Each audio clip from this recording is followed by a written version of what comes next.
सभी बीजेपी के पदाधिकारी एवं मेरे प्रिय साथियों, मैं आप सभी का हार्दिक स्वागत करता हूं।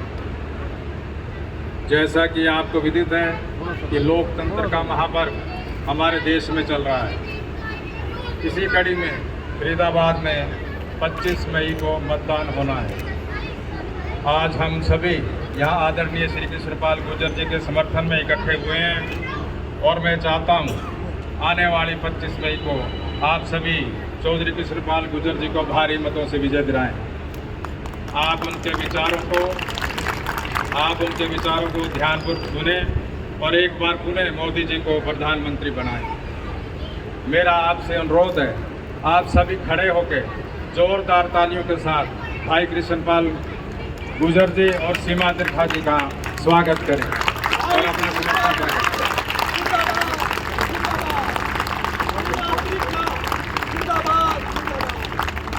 भाई कृष्णपाल जिंदाबाद जिंदाबाद जिंदाबाद। सभी जोरदार तालियों से उनका स्वागत करेंगे। भाई धर्मवीर भडाना जी मंत्री जी का स्वागत करेंगे। बहन राजबाला जी मंत्री जी का स्वागत करेंगे।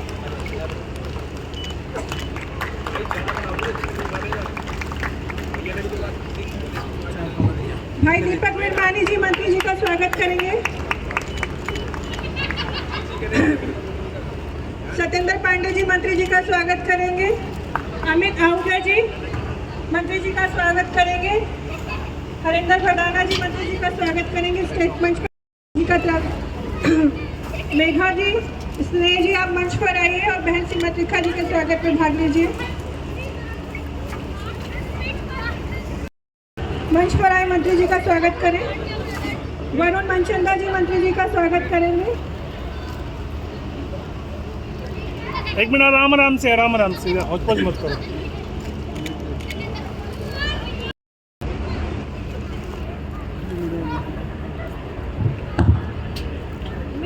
मेघा जी आ जाइए।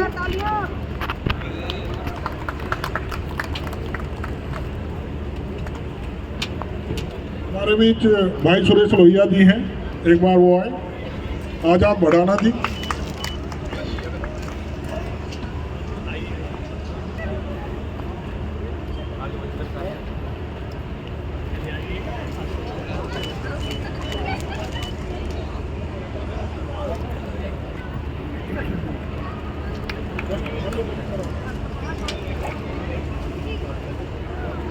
एक मिनट, खुल जाइए। गुरुद्वारे से, सैनिक कॉलोनी गुरुद्वारे से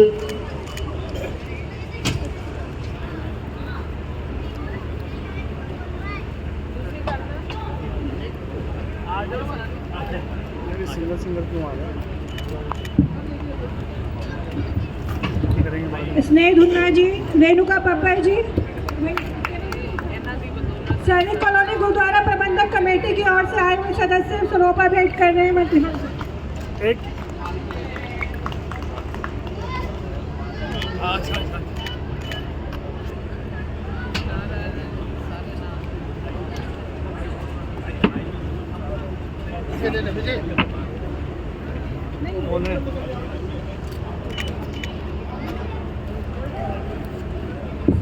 अरे एक साथ बुलाओ ना, 5-5 करके यार। अमरीक जी,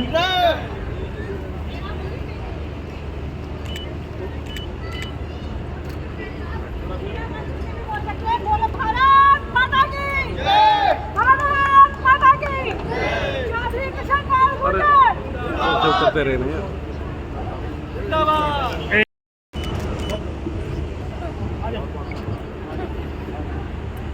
एक करके आ रहे हैं। आज हमारे बीच भाजपा हमारे मंत्री जी का प्रधान राकेश धुन्ना जी लोई पहनाकर स्वागत कर रहे हैं। भाई परवीन जी से आपसे अनुरोध है वो भी मंत्री जी का स्वागत करें।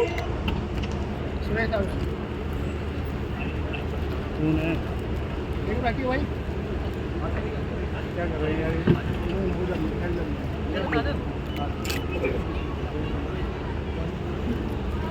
अब मैं आह्वान करती हूँ हमारे भाई युवा भारत माता की।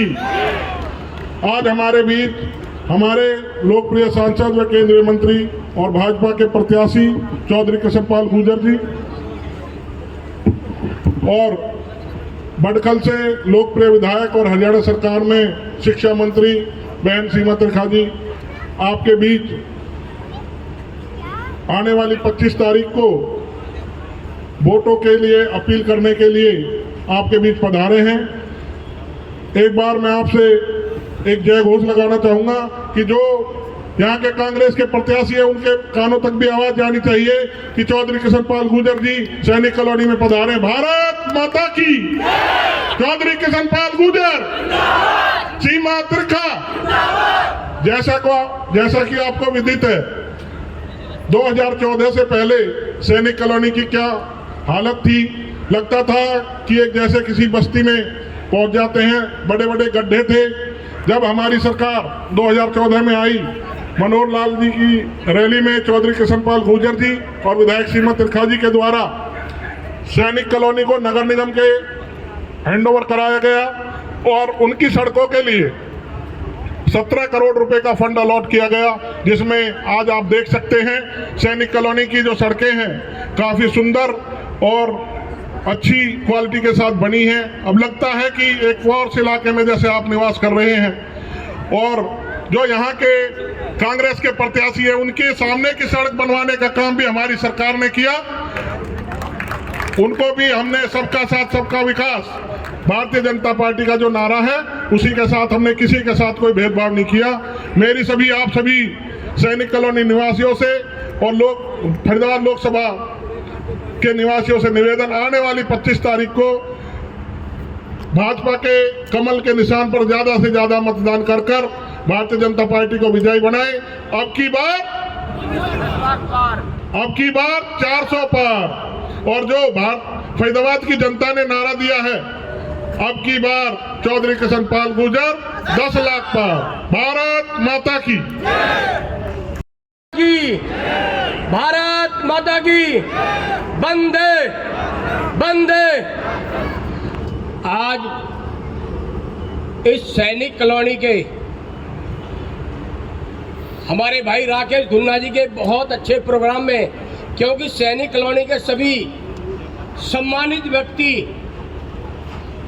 आज इस हमारे फरीदाबाद के लोकप्रिय सांसद एवं देश के यशस्वी प्रधानमंत्री के चहेते चौधरी कृष्णपाल गुर्जर जी के सम्मान में आप लोग आए हैं।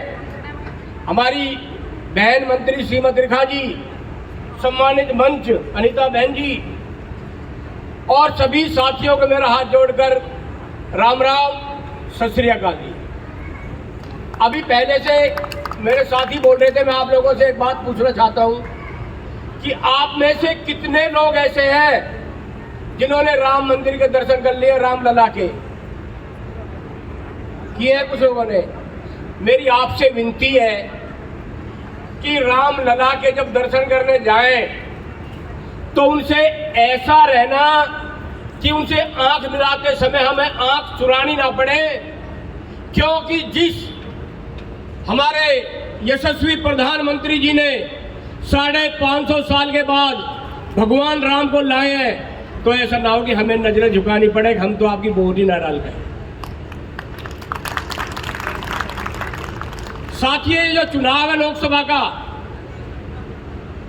ये माननीय मंत्री जी का या दूसरी पार्टियों का नहीं है, ये इस देश के भविष्य का चुनाव है, ये इस लोकतंत्र का चुनाव है। जो इस धरती माँ पे रहता है, जो उस परमात्मा से प्यार करता है, वो देश के चुनाव में जरूर भागीदार बनेगा और देश को मजबूत करने के लिए अपनी वोट नरेंद्र मोदी जी को देगा। साथियों, मैंने यहाँ 2014 का सैनिक कॉलोनी देखी है, 2019 की भी देखी है। मैं यहाँ से चुनाव लड़ा हूँ। लोग हमें कहते थे हम तो जा रहे हैं खाली करके। मैं क्यों? क्योंकि सैनिक कॉलोनी में एक ही परिवार का राज है। किसी के प्लॉट को खाली करा दे, किसी के प्लॉट को नकली बेच दे, या तो किसी और का प्लॉट बनने ही नहीं देते हैं। यहाँ के लोगों को इतना प्रताड़ित किया जाता था मंत्री जी कि यहाँ पर 1500 रुपए का टैंकर मंगा कर लोग गुजारा करते थे। 15-15 दिन पानी नहीं आने दिया जाता था, उनके पानी को काट दिया जाता था। मंत्री जी सत्ता में आए, हमारी बटकल विधानसभा की विधायिका जी आए और हमारे मंत्री जी ने जब इस फरीदाबाद को स्मार्ट सिटी बनाया, इस सैनिक कॉलोनी की सारी समस्याओं को दूर किया। आज लोग जब सड़क पर घूमते हैं तो कहते हैं अब धूल नहीं है यहाँ। सभी फरीदाबाद की 9 विधानसभाओं का मंत्री जी ने एक समान विकास कराया, किसी का भेदभाव नहीं किया है।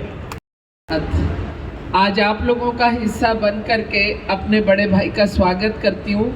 इस फरीदाबाद में जो सबसे बड़ी संघर्ष की धरती है, नेताओं के संघर्ष की नहीं, जनता के संघर्ष की धरती है, वो सैनिक कॉलोनी है। ऐसे संघर्षशील परिवार के साथ मिलकर के अपने बड़े भाई चौधरी कृष्णपाल जी का मैं बहुत स्वागत करती हूँ। मंच पर हमारे मंडल अध्यक्ष, हमारे बहुत सारे पदाधिकारी उपस्थित हैं। आज के कार्यक्रम के आयोजन के लिए धुन्ना भाई साहब, और मैं सबका नाम लूँगी, पूनम जी, हमारी अनीता दहिया, ये सारी, अनीता शर्मा, सबको साथ लूँगी। आप सबके बिना हम ये कार्यक्रम नहीं कर पाते, क्योंकि हम भी जानते हैं, सभी जानते हैं कि सैनिक कॉलोनी वोट का बटन दबाने में तो बहुत दिलेर है।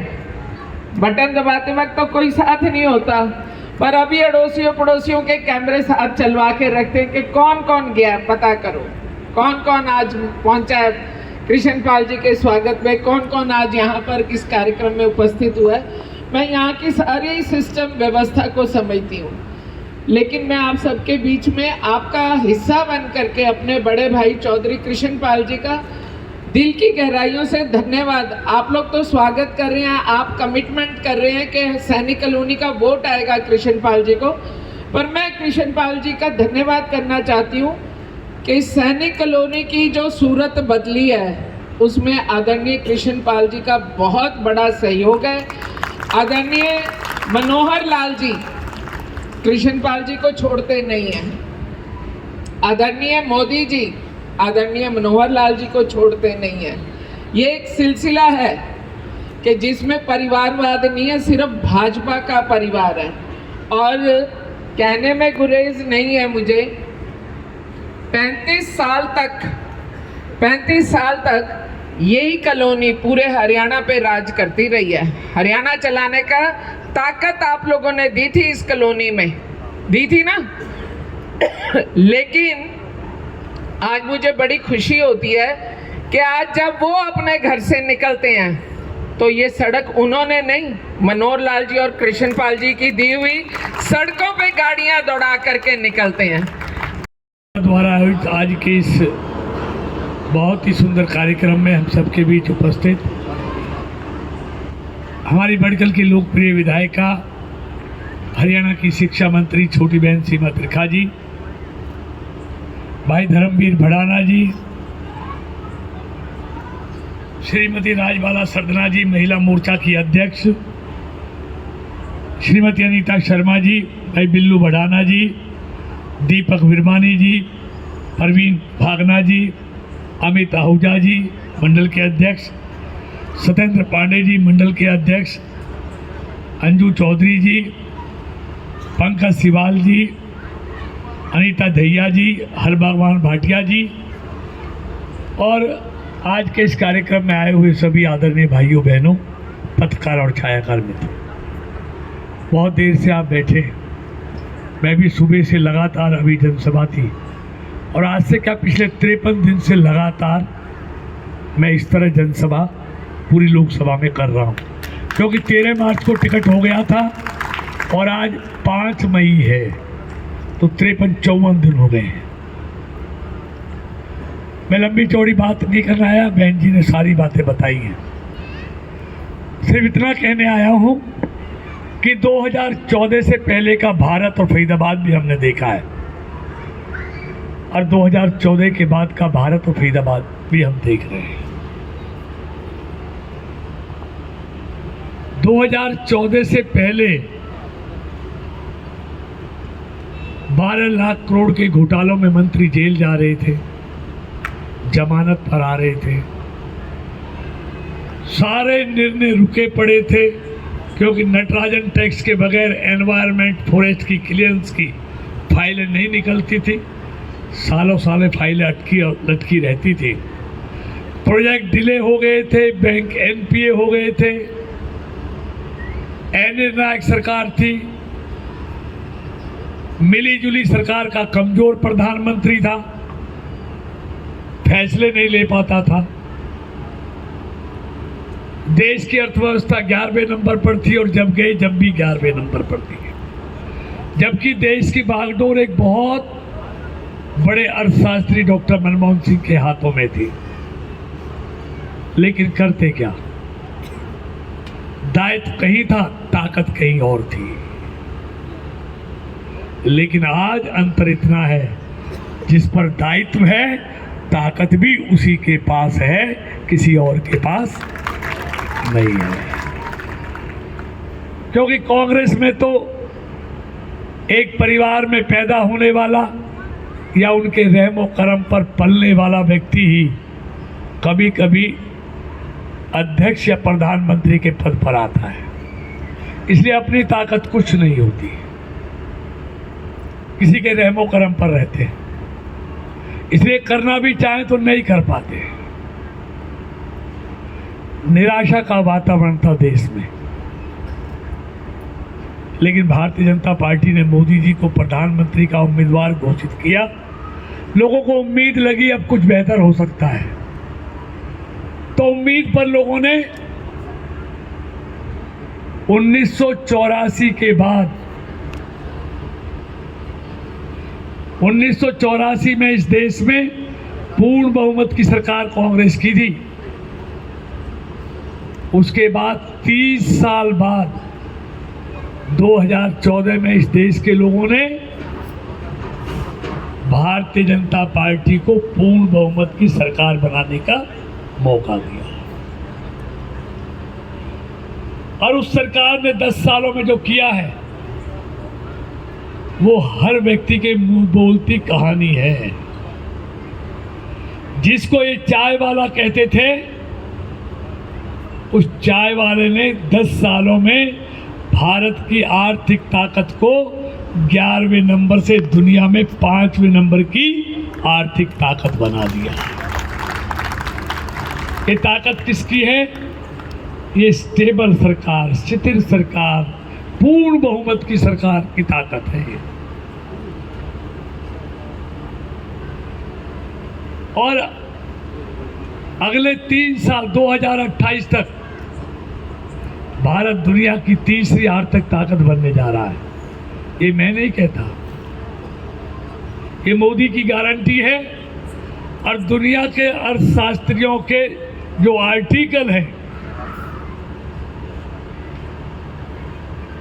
जो अर्थव्यवस्था का आकलन करने वाली संस्थाएं हैं, IMF है, उसके मॉर्गन स्टैनली हैं, ग्लोबल इन्वेस्टमेंट हैं, एशियन डेवलपमेंट बैंक है, जो पूरी दुनिया की अर्थव्यवस्था का आकलन करते हैं, उन सब का कहना है कि 2028 में भारत दुनिया की तीसरी सबसे बड़ी ताकत होगा। और इस बार भी हारने की बात छोड़ो, मुझे मालूम है क्या रिजल्ट आने वाला है। सैनिक कॉलोनी के लोग देश के बारे में सोचने वाले लोग हैं। तो इसलिए 25 तारीख को आपने एक एक वोट डालना है कमल के फूल। और तीसरी बात, आप इधर बटन दबाओगे, उधर मोदी जी तीसरी बार देश के प्रधानमंत्री की शपथ लेंगे, उधर दुनिया में भारत का परचम फहराएगा। इस बात की गारंटी करेंगे। तो आइए, भारत को आगे बढ़ाने के लिए, श्रेष्ठ भारत बनाने के लिए हम सब मिलकर भारतीय जनता पार्टी को मजबूत करें, मोदी जी को मजबूत करें। मोदी जितना मजबूत होगा, देश उतना ही मजबूत होगा। आप सबका और भाई धुन्ना जी का, इनकी पूरी टीम का, इनका मैं हृदय से धन्यवाद करता हूं कि हर बार वो चुनाव में मुझे आपसे रूबरू कराता है। बहुत बहुत धन्यवाद।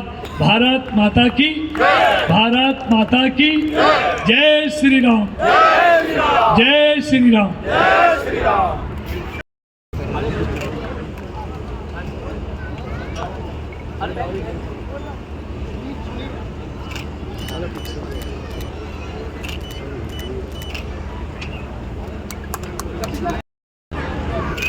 पहले करायचे